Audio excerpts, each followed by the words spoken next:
Hey everyone, James Reeves with TFBTV. In the midst of the coronavirus, the COVID-19 pandemic hysteria, everyone we know, people who didn't even think about owning a gun like 2 weeks ago, now they're all lining up around gun stores. I think it's freaking awesome.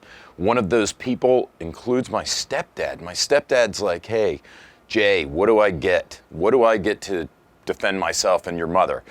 And I'm like, easy, Alan, pick up an AR-15. And of course, he's looking at me, gives me this incredulous look. He was like, oh, I was thinking about getting a shotgun, whatever. So we have this long discussion about what firearms are the best to defend yourself in times like these, especially for entry-level users who don't really know what they're doing. So I said, you know what? Let me make a video. I apologize in advance to my experienced TFBTV viewers out there because this is going to be geared towards beginners. We're talking about the top 5 guns that you can use to defend yourself, and hopefully, by the time we get to the end of this list, your blind panic buy becomes more like an educated impulse investment. Firearms serve several important purposes during times like this. First of all, self-defense, personal protection. Second, survival. You can use them to hunt. Third, currency. I don't think shit's gonna go that sideways, at least this time, but you can use firearms and ammunition to barter as essentially like a makeshift currency. They're pretty decent investments. They hold their value. So even when this all blows over, it isn't like you're gonna be stuck with something that's totally worthless. I'm trying to think of what factors are important for a gun like this, especially for somebody who is an entry-level user. So I'm thinking, first of all, the most important thing, ease of use. Second of all, power. How effective is it going to be? Third, range. Not quite as important, especially because many of us are considering using these just to defend ourselves within our homes, but still a factor to be discussed. And fourth, practicality. Some people might be saying, James, where's reliability? I didn't hear you bring up reliability. That's because I'm not going to bring up reliability. All of these need to be a reliability of 5 out of 5 stars. Otherwise, it's not worth owning. The last thing you want is your firearm that you're supposed to depend on to go down whenever you need it the most. So we're not even going to discuss reliability because I'm only going to be talking about reliable firearms to begin with. For number 5, we're talking about a compact or full-size 9mm pistol. I like them because ease of use, very good. I'm giving it 4 out of 5 stars in that category. 9mm pistols are very light recoiling. They're easy to reload. They're easy to manipulate. You can even conceal them. Really, they're relatively uncomplicated. But the thing is, when I think about my mom, who has a hard time finding her sent email folder for America Online, what I worry about for her is not only getting around in the chamber, but keeping one there. That is, if I hand my mom a pistol, an empty pistol, and a full magazine, she's probably going to put the magazine in the pistol and be like, all right, we're good to go. There it is. This thing is hot. And it's like, no, Connie, no, it's not. You have to rack the slide. And that also can be difficult for some people, especially the elderly, because it does take some force to fully rack the slide and then slingshot it where it actually chambers the round instead of easing it up or not getting it back far enough. For power, we're talking 2.5 out of 5. 9mm is not all that powerful. Yes, it is what the military uses. Yes, it is what the FBI and a lot of police forces use. However, you're only talking about 300 to 500 foot-pounds of energy generated by 9mm, which is not very much. Like Clint Smith from Thunder Ranch says, pistols put holes in people, rifles put holes through people, and shotguns with the right load at the right range will take a chunk of meat off. Range, we're talking 2 out of 5. I mean, really, the best shooters can reliably make hits at maybe 100 yards on a silhouette target. Silhouette target, let's see if we can hit it. We're 50 yards out.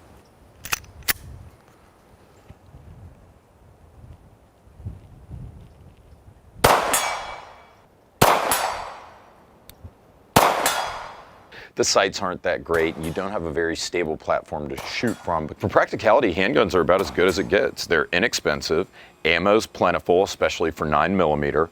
They're concealable. You can use them as a backup gun. You don't need to rely on a handgun as your primary firearm, so you can get a rifle or a shotgun and also carry a handgun in a holster.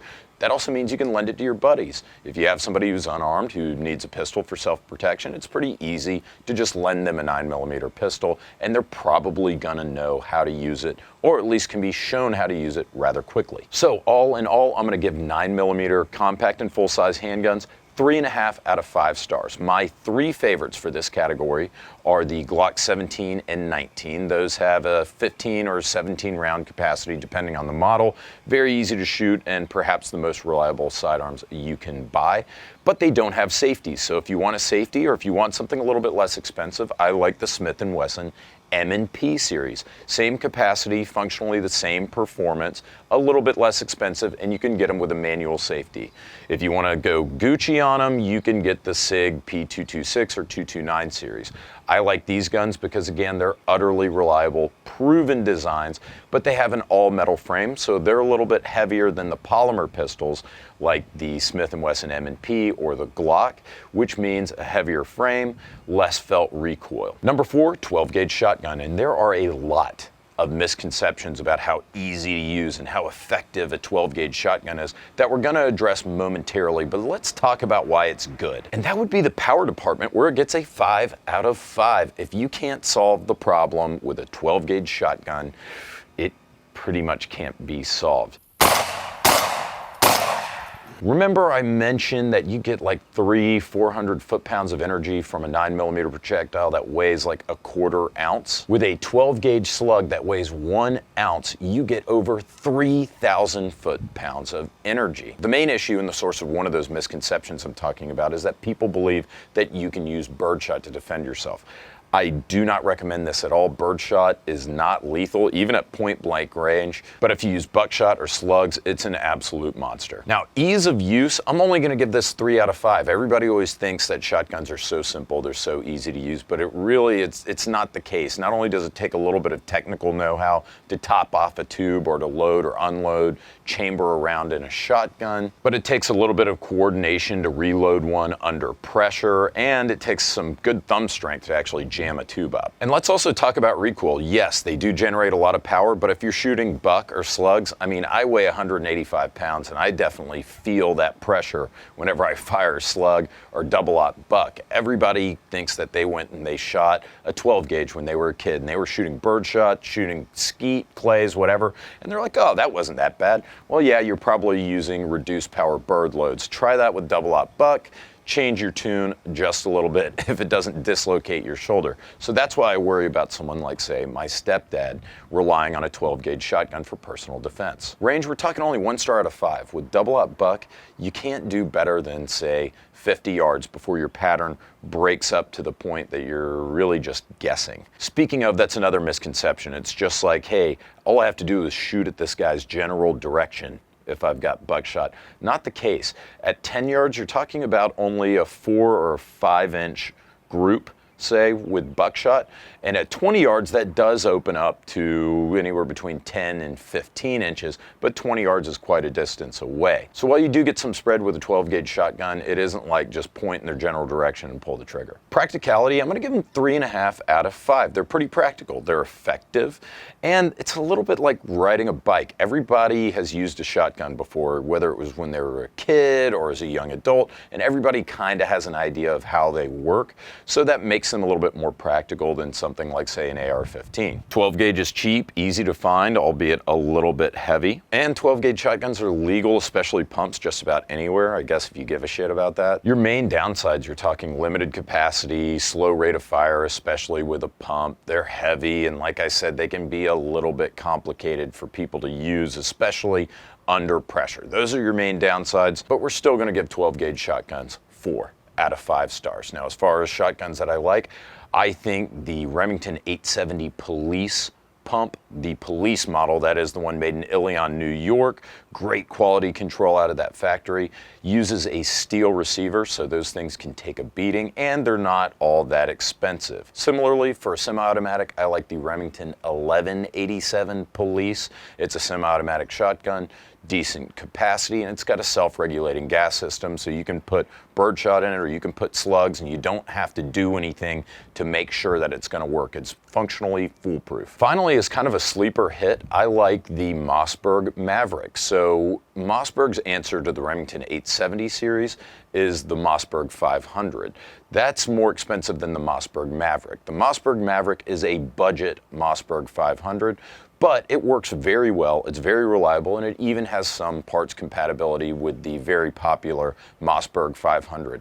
The main kicker here is I've seen these things, you can get them at like big box stores like Academy for less than $200. So it's a very budget-friendly way to protect yourself if you can't afford something more expensive. Moving on to number 3, I like pistol caliber carbines. These are basically rifles that fire pistol calibers. Of course, I like them in the 9mm range. Ease of use, I'm giving pistol caliber carbines 4.5 out of 5 stars, and many experienced shooters out there might be surprised to hear me say that.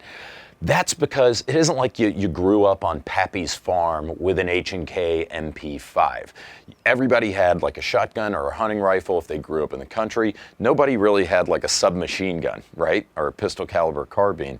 So a lot of people think, oh, whoa, I've never used one of these. That doesn't mean that if you just spend a little bit of time, you can't learn how to use them. They're very soft recoiling. They're typically very easy to use. And the recoil springs, the magazines, not as tight as what you would have on like a pistol or a rifle, but you're still shooting a very soft recoiling pistol caliber round. So it's easy to shoot, easy to manipulate, load and unload. If you know how to use a pistol, you can figure out how to use a pistol caliber carbine. Pistol caliber carbines are the lightest recoiling guns on this list. These are the easiest to use with a silencer. So if you have a suppressor or silencer, you think about getting one, pistol caliber carbines are perfect.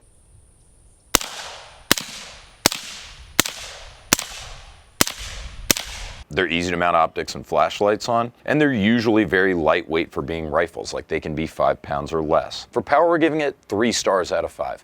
Why does this get half a star more than pistol, right? Because they both use 9mm. If you use a 16-inch pistol caliber carbine, that's gonna have 15 to 20% more energy than a pistol because the longer barrel has increased velocity. So while it's not as powerful as a rifle or a shotgun, to put it into context, a 9mm from a 16-inch barrel is going to generate around the same force as a .357 Magnum revolver. Range, you're talking 3 out of 5. Again, because of that additional velocity and because of better sights, optic mounting solutions, you can reliably make hits from like 100 to 150 yards, maybe a little bit beyond with a pistol caliber carbine. Practicality, 3 out of 5. If you're going 9mm, you're talking about using the same ammunition that you should hopefully have for your pistol. Inexpensive ammo, easy to find anywhere. Also, you can use, if you get, say, a Glock magazine-fed carbine like the Ruger PC9, you can use the same magazines in your pistol caliber carbine that you can use in your pistol. So you've got the same magazines for both. Downsides are most of us are probably going to have to familiarize ourselves with one, and there are some people who believe that if you're going to have a rifle-size package, you should have a rifle-size round, and that pistol caliber carbine is a little bit anemic or underpowered. But I like these as picks for home defense. Overall, I'm gonna give it 4 stars because I think it's about the same as a shotgun in terms of practicality and usefulness. I like the Ruger PC carbine that I just mentioned. It's a 9mm carbine made by Ruger. They work very well, easy to mount optics and lights, and they take Glock magazines. I also like the SIG MPX, which you can find presumably in big box stores. This one's gonna be a little bit more expensive, but the SIG MPX is, in my opinion, one of the best pistol caliber carbines out there. I also like the CMMG Banshee in 9mm. Again, this is basically an AR-15, but it takes Glock magazines. I've reviewed it for TFBTV, works very well. I think this would be an excellent choice. Moving to number 2, we're looking at a magazine-fed or a clip-fed rifle that isn't an AR-15. Essentially what you're saying is, I want the best possible thing to defend myself, but I'm too much of a pussy to own an AR-15, or I'm in a communist state. Good examples, we're talking like the Ruger Mini 14 and the Ruger Mini 30 series. Ruger Mini 14s, they look like regular hunting rifles, but they've got replaceable magazines. Upsides of the Mini 14, they're reasonably priced, they're great guns, they're reliable, and you can get them in more states than you can get an AR-15. I like the Fight Light SCR. This is basically an AR-15 that just has a regular sporting stock. It even takes AR-15 magazines and many AR-15 parts. I also like mag or clip-fed surplus rifles, like something from the M1 family, like the M1 Carbine, the M1A, or the M14 from Springfield. Ease of use, we're giving these guns a 4 out of 5. They're pretty easy to use, they're pretty handy. They're not as ergonomic or as accessorizable as an AR-15, and they're typically louder, or at least as loud as a shotgun. If you fire one without hearing protection, it's gonna really suck if you have to pop one of these off indoors. They're easier to use, reload, manipulate than most hunting rifles that you grew up with, and calibers in the 223 range are gonna be very powerful, but very light recoil. Anything beyond that, like 308, 7.62 39, all bets are off.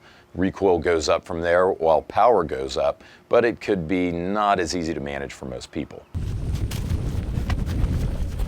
Power, we're going to give it 4 to 5 out of 5. Smaller calibers like 223 are plenty powerful. They're used by our military, but they're extremely light recoiling. It surprises most people. Moderate calibers like 300 Blackout or 7.62 39 are going to be more powerful in exchange for a little bit more recoil. And then high calibers like 308 are going to be extremely powerful, probably overkill for two-legged, but for four-legged, you can take just about anything in North America hunting. Range, you're talking 4 to 5 out of 5, depending on the caliber. With a 223, you can reliably make hits out to 500, 600 yards, and a 308 can go as far as 1,000 yards. Practicality, we're gonna say 3.5 out of 5. They're powerful, they've got long range. They're not gonna freak anyone out, and that's another issue. I understand there are a lot of people who just don't wanna own an AR-15 or be seen with an AR-15, whatever. I think that's lame, but it's your decision.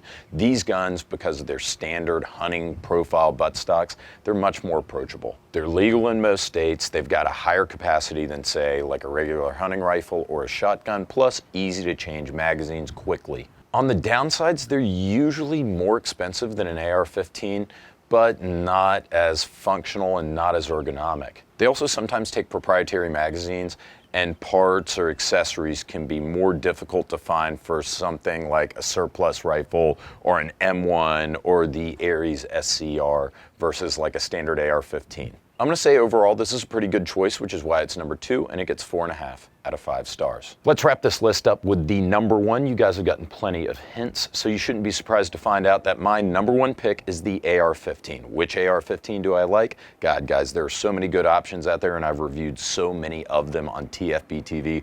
Just do a search of our history and find our AR-15 review videos. I will say I like to recommend something in the 16-inch length because it's a good compromise between velocity and handiness, if you'd like that word. Check out my video, The Ultimate Urban Rifle, that I did with Clint Smith at Thunder Ranch, and there's a good explanation as to why I feel like 16 inches is the perfect compromise for an AR. Ease of use, we're gonna give it 4 out of 5. They're very lightweight. They're usually less than 7 pounds. Also extremely light recoiling. People who are new shooters, they think, oh man, the AR-15, like I don't wanna shoot that and it'll dislocate my shoulder. And then you take them to the range, and you have them shoot a 223, 5.56 AR-15, and they're like, oh my God, like this thing doesn't kick at all. This is fun. So they're very light recoiling guns. They work very well, and they really blow away people's misconceptions about the platform. Their ergonomics are excellent. They're made so you can do any manipulation that you need to do. Load, unload, take it off safe, take it on safe, charge it, whatever you need to do with your hand on the grip. That is, with your firing hand holding the pistol grip, you can do everything that you need to do with your support hand. They're also easy to figure out how to use if you spend just a very short time learning it. I understand that many of you didn't grow up around an AR-15. Many of you have never even been behind an AR-15, but trust me, there's a reason why our military uses the M16, which is very similar to the AR-15, and that's because they're reliable, they're effective, but they're also relatively uncomplicated to use. In fact, I would say that they're easier to use, reload, fire, manipulate than most conventional, traditional hunting rifles. Downside is, you desk pop with one of these, it's gonna be really loud. That is, you fire this inside your house,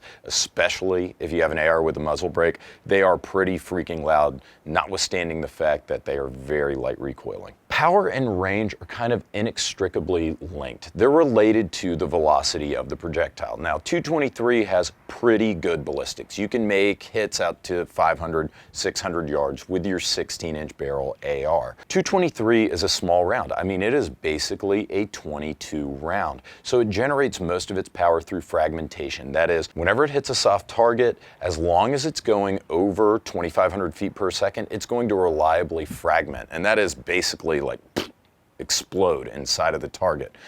In order for it to go 2,500 feet per second, you need a long enough barrel where it'll accelerate to that point. So with a 16-inch barrel, 223 round is still moving at 2,500 feet per second out to 200 yards. So inside of 200 yards, it's going to be very lethal, and you're still going to manage to put holes and stuff out to 500, 600 yards with a 16-inch barrel. If you go shorter than that, then you tend to lose velocity and lose range the shorter you go. One other thing I want to talk about, there's another lawyer that got in touch with me, had the same conversation with me. James, what should I get? When I said an AR-15, he's like, yeah, well, I don't want it to blow a hole through my attacker and into my kid's room. Doesn't work like that. Because of the fragmentation I just talked about, because that round is so little and it's moving so fast, whenever it hits, say, like sheetrock, it's already fragmenting when it's coming out the other side of the sheetrock, and very rarely will you have a 223 round, even if you totally miss what you're shooting at, go through 2 sheetrock walls. Compare that with like a 9mm or 45 or a 12 gauge. Those will penetrate 3, 4 walls if you miss what you're shooting at. Practicality, we're gonna give them a 4 out of 5. You've got a lot of AR-15s out there, so parts and accessories, easy to find. 223 ammo, easy to find. AR-15 magazines, cheap, and once again, easy to find. It's what your local law enforcement's probably using. It's what the military's using. If you need to source parts, accessories, you're going to be able to do that. Just about anyone can handle shooting one as long as you know how to manipulate it.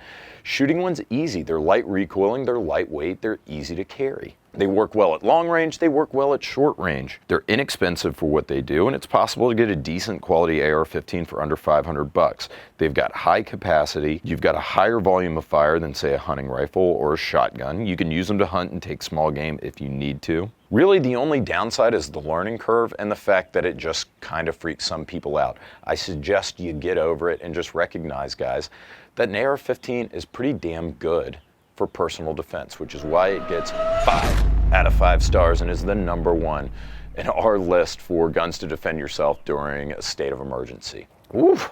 God, that took way longer than I expected, and I didn't even get to talk about half the stuff I wanted to talk about. So if you have a specific question, leave it in the comments. Otherwise, thanks a ton for watching, and thanks to our sponsors, Ventura Munitions and Top Gun Supply. Guys, be safe out there, be courteous, but most of all, be cool to each other.